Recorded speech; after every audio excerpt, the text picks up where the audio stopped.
আসসালামু আলাইকুম রহমতুল্লাহ। কেমন আছেন বন্ধুরা? সবাই আশা করি ভালো আছেন।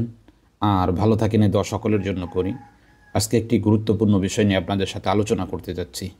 বিষয়টি হলো, আমরা প্রত্যেক পরিবারেই আমাদের বাচ্চাদেরকে, ছেলে মেয়েদেরকে কোরআন ও অন্য অন্য জ্ঞানে গভীর যোগ্যতা অর্জনের জন্য চেষ্টা করে থাকি।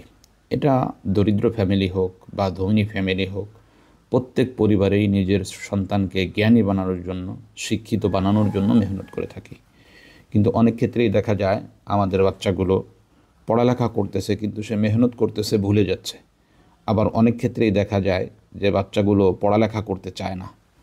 তো এইরূপ সমস্যা যেই সমস্ত পরিবারের মধ্যে, যেই সমস্ত সদস্যদের মধ্যে হচ্ছে, তাদের জন্য কী আমল রয়েছে যেটা করলে এই সমস্ত যাবতীয় ঝামেলা থেকে বেঁচে থাকতে পারবে, সেই বিষয়টা নিয়েই আজকে আমাদের আলোচনা।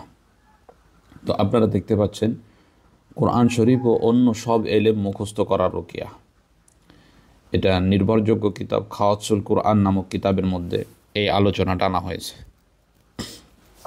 কালবি রহমতুল্লাহ আলাই বলেন, আমার ছেলে কোরআন পড়তো না, আর যখন কিছু পড়তো ভুলে যেত। আমি স্বপ্নে দেখলাম একজন আমাকে বলল, আপনি একটা পরিষ্কার পাত্রে নিম্নের আয়াতগুলো লিখে তা জমজম পানি দ্বারা ধৌত করে আপনার সন্তানকে পান করান, তাহলে সে কোরআন ও অন্য জ্ঞান মুখস্থ করতে পারবে। তো যেই আয়াতগুলো তাকে স্বপ্ন দেখানো হয়েছিল, আয়াতগুলো হলো এই যেই আয়াতগুলো দেখতে পাচ্ছেন। 1 নম্বরে সূরা আর রহমানের 1 নম্বর আয়াত থেকে 6 নম্বর আয়াত পর্যন্ত। আর রহমান আল্লামাল কোরআন, খলাকল ইনসান আল্লামাহুল বায়ান, আশ-শামসু ওয়াল কমারু বিহুসবান, ওয়ান নাজমু ওয়াশ-শাজারু ইয়াসজুদান, এ পর্যন্ত। এরপরে সূরা কিয়ামার 16 থেকে 19 নম্বর আয়াত পর্যন্ত, যেই আয়াতগুলো যে দেখতে পাচ্ছেন, লা তুহাররিক বিহি লিসানাকা লিতা'জালা বিহি, ইন্না আলাইনা জামাআহু ওয়া কুরআনা, ফাইযা ক্বরা'নাহু ফাত্তাবি' কুরআনা, সুম্মা ইন্না আলাইনা বায়ানা, এ পর্যন্ত। এরপরে সূরা বুরুজের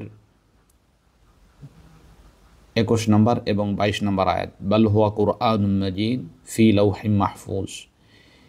যেই আমলটি দেখতে পাচ্ছেন, এটা হলো কোরআনুল কারীম এবং অন্যান্য জ্ঞান যাদের মুখস্থ হয় না, অথবা মুখস্থ করলে যারা ভুলে যায়, এদের জন্য এই আমলটি খুবই চমৎকার। অতএব আপনি যদি এই আমলটি করতে চান, আপনার সন্তানের যদি এইরূপ অসুবিধা হয়ে থাকে, তাহলে আপনি ইখলাসের সাথে একটা পাত্রের মধ্যে জাফরান কালি দ্বারা এই আয়াতগুলো লেখে পানি দ্বারা ধৌত করে, এই পানিটা আপনার সন্তানকে দিনে 2 বার করে ধৌত করে খাওয়াবেন। জমজমের পানি হতে হবে। এভাবে আপনি কিছুদিন পর্যন্ত খাওয়াইলে তার মেধাশক্তি বৃদ্ধি পাবে, কোরআনুল কারীম মুখস্থ করতে পারবে, এবং অন্য যে কোনো জ্ঞান, যে কোনো বই পড়লে সে মুখস্থ করতে পারবে ইনশাআল্লাহ। আমলটি খুবই ফায়দাজনক। ইখলাসের সাথে করলে আরও বেশি ফায়দা পাওয়া যাবে ইনশাআল্লাহ। তো আজকে এ পর্যন্তই। দেখা হবে অন্য কোনো দিন, অন্য কোনো বিষয় নিয়ে। আসসালামু আলাইকুম ওয়া রাহমাতুল্লাহ।